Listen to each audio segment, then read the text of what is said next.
अस्सलाम वालेकुम। आज हम बनाएंगे KFC विंग्स। और KFC विंग्स के लिए जो जो चीज़ें चाहिए वो मैं आपको बताती हूँ, और आप स्टेप बाय स्टेप इसको सही से देखें तो आपको पता चलेगा। टाइम थोड़ा ज़्यादा लगेगा, लेकिन आपको एक एक स्टेप से पता चलेगा कि ये आपने किस तरह से करनी है, और मैं आपको इसका सही तरीका बता रही हूँ। बहुत अच्छी बनेंगी, बिल्कुल KFC का टेस्ट और उसका स्टाइल बिल्कुल वैसे ही। ऊपर से कोटिंग वगैरह होगी। इसको मैंने आधे से पौने घंटे के लिए सिरके में रख दिया था। आधा से पौना कप मैंने सिरका लिया था और नमक लगा के 1 चम्मच इसको मैंने आधे से पौने घंटे से कम मत रखें, ज़्यादा रख लें तो कोई बात नहीं, लेकिन इतना टाइम आप ज़रूर दें। अब मैं इसको इसमें से निकालूंगी इस बाउल में से, और अलग से करके इसको मैं स्पाइस लगा के फिर मैं इसको मैरिनेट करूंगी। तकरीबन आधा पौना घंटा इसको रखूंगी मैं दोबारा से।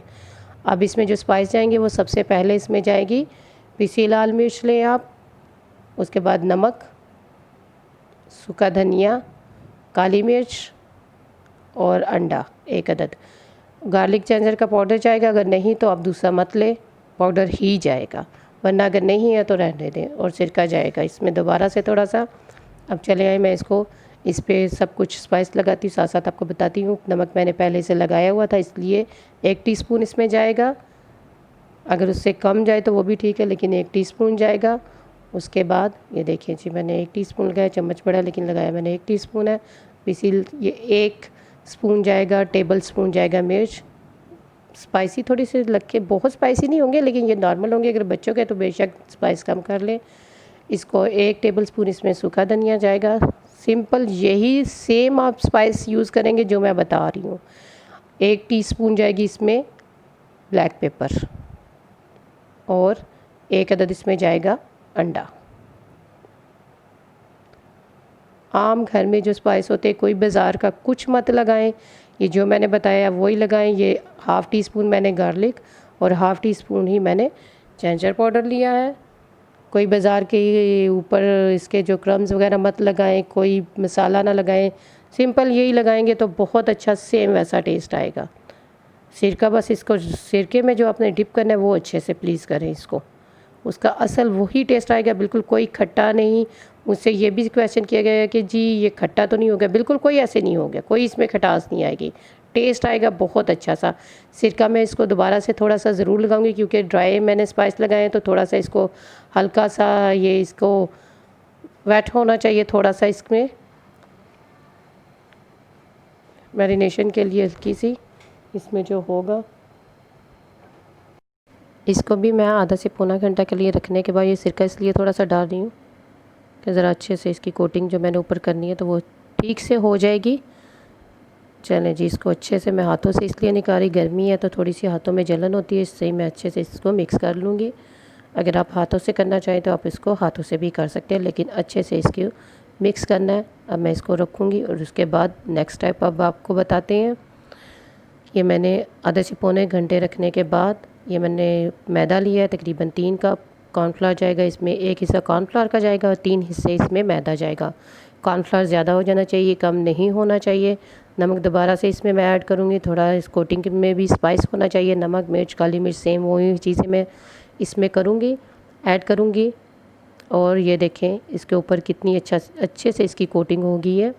इसको मैंने रखा हुआ था। अब मैं इसको वो अपना बड़े वाला बाउल लूँगी जिसमें मैं हमेशा इसी होके काम करती हूँ, और ये मैंने मेजरमेंट कर ले, नहीं तो हिसाब से आप डाल लें। 3 हिस्से जाएंगे जी मैदे के, और इसमें 1 हिस्सा कॉर्नफ्लावर का जाएगा। थोड़ा ज़्यादा हो जाए तो ठीक है, कम नहीं होना चाहिए। 1 कप आप लाजमी इसमें कॉर्नफ्लावर लें अगर 3 कप मैदा है तो, क्योंकि अगर आप कॉर्नफ्लावर कम लेंगे तो वो ऊपर जो हार्ड सी इसकी कोटिंग होती है वो सही से सॉफ़्ट नहीं होती। क्रंची तो होती है लेकिन सॉफ़्ट नहीं होती, अक्सर मैंने देखा कि हार्ड रह जाती। इसमें मैं 1 टीस्पून डालूँगी सुरख पीसी मिर्च, और 1 टीस्पून इसमें नमक जाएगा, क्योंकि अक्सर ये होता है कि जो कोटिंग होती है वो फीकी सी होती है, उसका टेस्ट नहीं होता।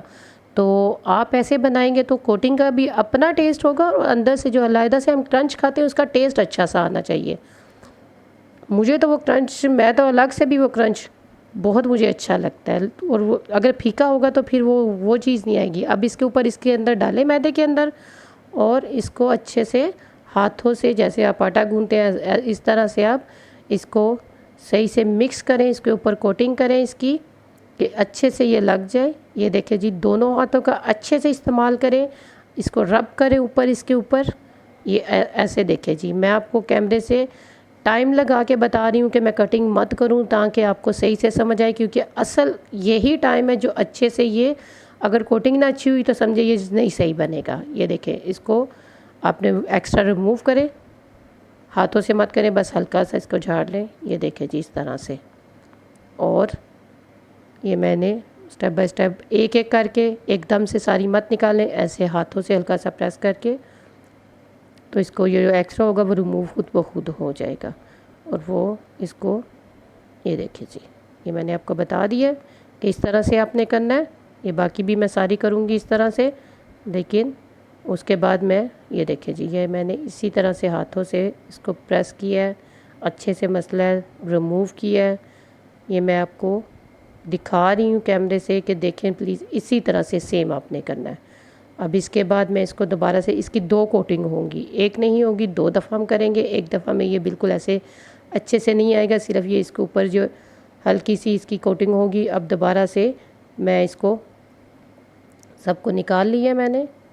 अब मैं लूँगी एक पानी का बाउल लूँगी मैं, और ये मैंने निकाले सारी, ये जी चली गई हैं सारी। चलें जी, अब मैंने एक पानी का बाउल लिया है, उसमें मैं हल्के हाथ से इसको, सिर्फ इसको डुबकी लगवानी है आपने। स्टेप 1 बाय 1 करके ये सारी जो है ना, इसमें डिप करनी है और निकाल लेनी है। ये देखें जी, इसको कुछ नहीं करना, सिर्फ एक 1 बाय 1 आपने डिप करते जाना है। थोड़ा टाइम लगा लें, लेकिन अच्छे से होगा इस तरह से। ये अब देखें, इंशाल्लाह आप जैसे मैं बता रही हूँ वैसे करेंगे तो सही अच्छी कोटिंग होगी। ये सारी मैंने 1 बाय 1 करके, अब मैंने दोबारा से उसी मैदे में डाल के उसी तरह से हाथों से रब करना है अच्छे से, जैसे हम आटा गूंथते हैं। इसको सही से प्रेस करना है, इसकी सही से कोटिंग, अच्छे से कोटिंग होगी। ये देखें जी, थोड़ा टाइम लगाएं, लेकिन इसको अच्छे से इसकी कोटिंग करें। ये देखें, ये आपको जैसे इसकी कोटिंग होगी मैं आपको दिखाऊंगी कि इसके ऊपर आप देखेंगे कि कैसे इसके ऊपर इसकी स्किन सी बन आई है। ये देखें जी, कि स्किन आप चेक करें, आपको कैमरे से नज़र आ रही होगी। ये देखें जी, ये जैसे फ्राई होगा तो ये सही अच्छे से इसकी मैंने, ये देखें, ये आपको नज़र आ रहा है कि किस तरह से कितने अच्छे से ये इसके ऊपर ये कोटिंग हुई है। ये सारी मैंने इसके ऊपर, बस 2 दफ़ा आपने स्टेप बाय स्टेप 2 दफ़ा करना है, इससे ज़्यादा मत करें। इससे ज़्यादा करेंगे तो वो आप ये सोचेंगे जी हमने ज़्यादा करेंगे तो अच्छी और ज़्यादा अच्छी बनेगी, बिल्कुल ही और ज़्यादा अच्छी नहीं बनेगी जी, वो उल्टा ख़राब होगी। सिर्फ 2 दफ़ा होगा, एक दफ़ा लगने से दूसरी दफ़ा ये इसकी स्किन बन जाएगी। अगर दोबारा से आपने यही करेंगे तो वो बहुत हार्ड बनेगी और सही नहीं बनेगी। ऑयल नॉर्मल फ्लेम पे मैंने रखा है, नॉर्मल हीट पे, और ये नॉर्मल, ये गर्म है, ज़्यादा नहीं, एकदम से ज़्यादा। मैं पहले भी बताती हूँ कि बहुत ज़्यादा गर्म ऑयल में अभी अपनी कोई भी चीज़ फ्राई मत करें। नॉर्मल सा ऑयल पहले चेक कर लें आप, अगर ज़्यादा हो तो उसको थोड़ा सा ठंडा करके, अगर ठंडा हो तो नॉर्मल करके उसमें ये जितनी मेरी जाएंगी ये मैं सारी स्टेप बाय स्टेप इसमें डालूँगी। और डालने के बाद मैं इसको हल्का सा गोल्डन कलर दूंगी। सही जो गोल्डन कलर होता है, इसको प्लीज़ आराम से एक तरफ से अगर हो जाए तो फिर इसको दूसरी तरफ से करें। ये देखें, मैंने इसको निकाली है और इसका देखें कलर कितना अच्छा आ रहा है ये, और कितनी अच्छी इसकी कोटिंग है। आपको कैमरे से बिल्कुल साफ पता चल रहा होगा, बहुत क्रिस्पी है, कोई हार्ड नहीं है। ये मैं आपको तोड़ के भी बताऊंगी। ये मैंने डिश आउट किया सिंपल तरीके से, कुछ एक्स्ट्रा मत करें। चिप्स बनाएं जो कि बच्चों को ज़्यादा कम, जैसे भी। ये देखें जी, आपको इसकी शक्ल से, कलर से, इसका कलर देखें, इसकी कोटिंग देखें। ये मैं तोड़ के आपको बता रही हूँ कि कितनी ईजिली, ये आपको बिल्कुल भी सख्त नहीं है, बिल्कुल भी है। इसका जो ऊपर से क्रिस्प है वो बिल्कुल हार्ड नहीं है, बहुत मज़े का है। आई होप कि आपको ये मेरी रेसिपी, ये KFC विंग्स पसंद आएंगी। स्क्रीन पे आपको नज़र आ रहा होगा कि मेरी जो और भी वीडियो हैं, बटन सब्सक्राइब का वो प्रेस करें प्लीज़, बेल आइकन का बटन दबाएं ताकि आपको कोई भी मेरी रेसिपी आए तो आपको फ़ौरन से पता चल जाए जी आज ये रेसिपी आ रही है। मैं डेली आपको रेसिपी देती हूँ और इंशाल्लाह मैं देती रहूँगी। और आप ये ज़रूर बना के मुझे बताएं, मुझे कमेंट्स करके बताएं जी ये आपको कैसी लगी है। अब अपनी नेक्स्ट रेसिपी पे तक आपसे इजाज़त चाहूँगी। अपना ख्याल रखिएगा, मुझे प्लीज़ दुआओं में याद रखिएगा। तो मुझे उम्मीद है कि आपको वाकई मज़ा आएगा। चलें जी, KFC का घर में मज़ा लें ये लॉकडाउन के दिनों में। तो ओके जी, बच्चे भी आपके खुश होंगे। अब मैं इजाज़त चाहूँगी। ओके जी, अल्लाह हाफिज़।